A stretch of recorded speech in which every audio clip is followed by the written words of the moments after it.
ऊपर के जितने लोक हैं उनको 3 विभागों में बांटा हुआ है। तो उनके सबसे ऊपर के लोक में बैठा है वो परमात्मा। और वहाँ से अब आगे दिखाते हैं, बिजली जैसी गति से आता है, जैसे बिजली 1 सेकंड में पहुँच जाती है, और अच्छी आत्माओं को मिलता है और वो वहाँ ऊपर रहता है। और अब देखो ऋग्वेद मंडल नंबर 9 सूक्त 82 का मंत्र 1 दिखाते हैं, 1 और 2 आपको स्पष्ट कर देगा। ये देखिएगा, ऋग्वेद मंडल नंबर 9 सूक्त 82 और मंत्र नंबर इसका यहाँ 82 यहाँ से शुरू होता है, इसका मंत्र 1 है। ये रहा, इसमें है कि वो अमर परमात्मा, सोम माने सर्वोत्पादक प्रभु, सबकी उत्पत्ति करने वाला परमात्मा, प्रकाश रूप सद्गुणों की वृष्टि करने वाला, पापों का हरण करने वाला। महर्षि दानंद कहता भगवान पाप नाश नहीं करता, और वेद कहते हैं पापों का हरण करने वाला, नाश करने वाला है। राजेव, राजा के समान, राजेव। ये देखना, हम 269 पृष्ठ पर पढ़ रहे हैं, नहीं तो नो कहेंगे दूसरा पृष्ठ बदल गया होगा। अब 270 पे दिखाते हैं आप, ये 270। राजा के, तो उधर पढ़ दिया समान, राजा के समान दर्शनीय है, दसम देखण योगा है, राजा के समान है देखने में। पृथ्वी आदि लोक लोकांतरों के चारों ओर शब्दमान हो रहा है। वह है वर्णीय पुरुष को, अच्छे आत्मा, अच्छे भगत को, अच्छे व्यक्ति को, जो दृढ़ भक्त है, जो दृढ़ भक्त है, जो पक्के भक्त है, उनको पवित्र करता हुआ प्राप्त होता है, उनको मिलता है। जिस प्रकार विद्युत आकाशीय बिजली स्नेह वाले स्थानों को आधार बनाकर प्राप्त होता है, जैसे पहले वर्षा के दिनों में हमारे घरों में एक कांसी धातु होती थी, कांसी, उसके थाली बेले गिलास कटोरे हुआ करते थे।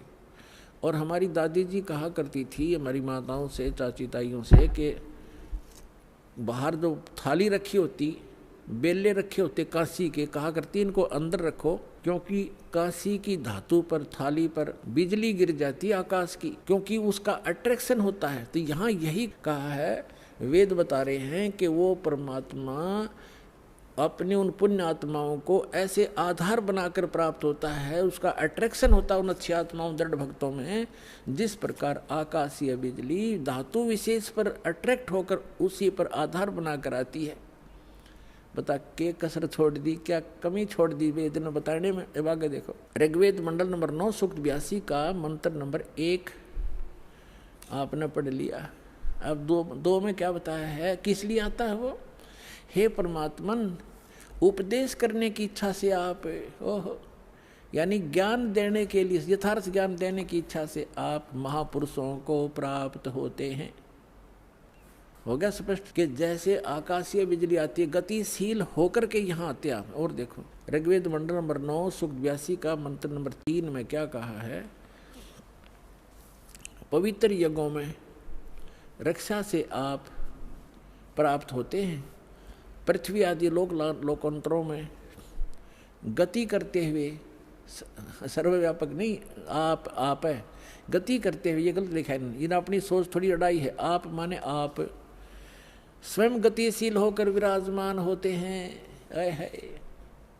आप स्वयं गतिशील होकर वहाँ से चल कर आते हो, ऊपर धूलोक के तीसरे पृष्ठ में रहते हैं, वहाँ से गतिशील होकर के आप हमारे यहाँ पर आते हो, अच्छी आत्माओं को मिलते हो। अब और ऋग्वेद मंडल नंबर 9 और सूक्त नंबर 54 का मंत्र नंबर 3 दिखाते हैं, देखिएगा। ऋग्वेद मंडल नंबर 9 सूक्त 54 का और मंत्र नंबर 3 है। इसमें लिखा है कि सूर्य के समान जगत प्रेरक वह, यह परमात्मा सोम स्वभाव वाला और जगत प्रकाशक है, और सब लोकों को पवित्र करता हुआ भुवनो ऊपरी तिष्ठति, भुवनो ऊपरी तिष्ठति, संपूर्ण ब्रह्मांडों के ऊर्ध्व भाग, ऊपर के भाग में भी नहीं, वहाँ वर्तमान है, वहाँ रहता है। भी तो इसमें आता ही नहीं, वहाँ रहता है अपने आत्माओं। ऋग्वेद मंडल नंबर 9 सूक्त 20 और मंत्र नंबर 1 में क्या बताया है। ऋग्वेद मंडल नंबर 9 सूक्त 20 मंत्र 1 में,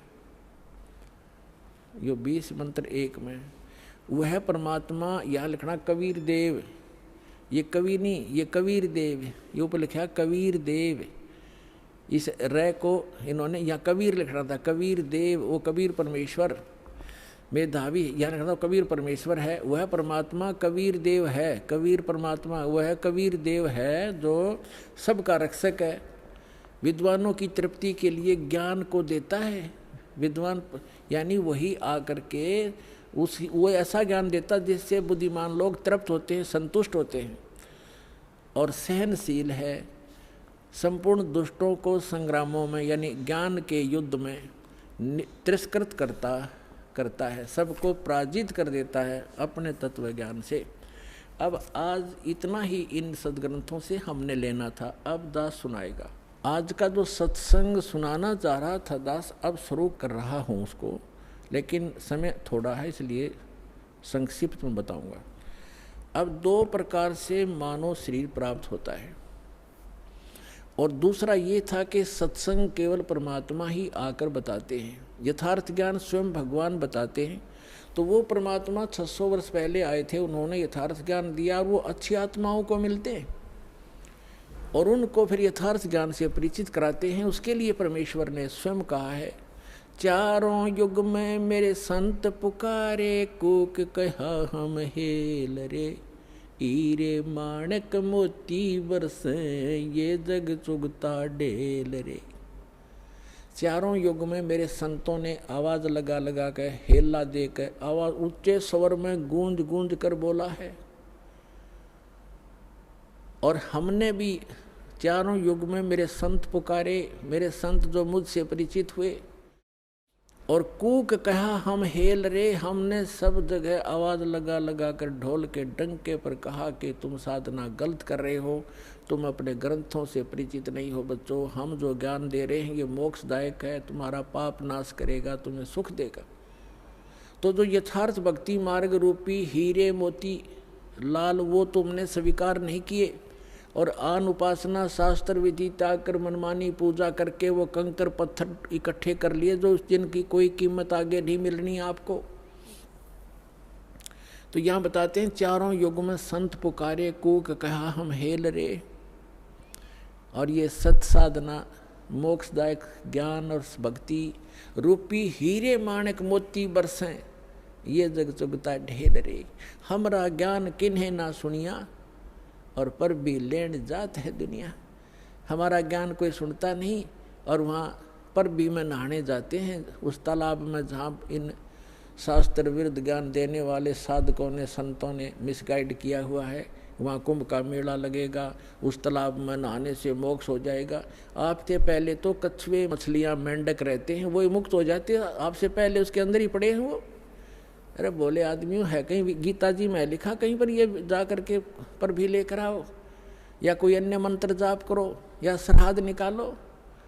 बल्कि मना किया है श्रीमद् भगवद गीता में 9वें अध्याय के 25वें श्लोक में कहा है कि जो भूत पूजते हैं वो भूत बनते हैं, जो देवों की पूजा करते हैं देवलोक में जा करके उनके नौकर लगते हैं, वहाँ चले जाते हैं, और जो पितृ पूजते हैं वो पितृ लोक में चले जाते हैं, और मेरे पूजने वाले मुझे प्राप्त होते हैं, यानी ब्रह्मलोक में चले जाते हैं। और फिर वो 18वें अध्याय के 62वें श्लोक में कहता है कि उस परमात्मा की शरण में जा जहाँ जिसकी कृपा से तू परम शांति को, सनातन परम धाम को प्राप्त होगा।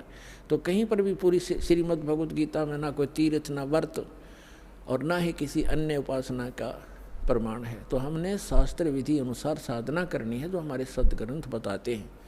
सदग्रंथों में आपको पहले भी बता दिया कि जो वेद हैं, चारों वेद, ये गॉड गिवन है, लेकिन 5वां वेद गुप्त था, इसने छुपा दिया। उसमें कंप्लीट कोर्स था, पूरा मोक्ष मार्ग था, पूरा ज्ञान था, वो नहीं रखा। तो परमात्मा स्वयं आकर वो ज्ञान देते हैं।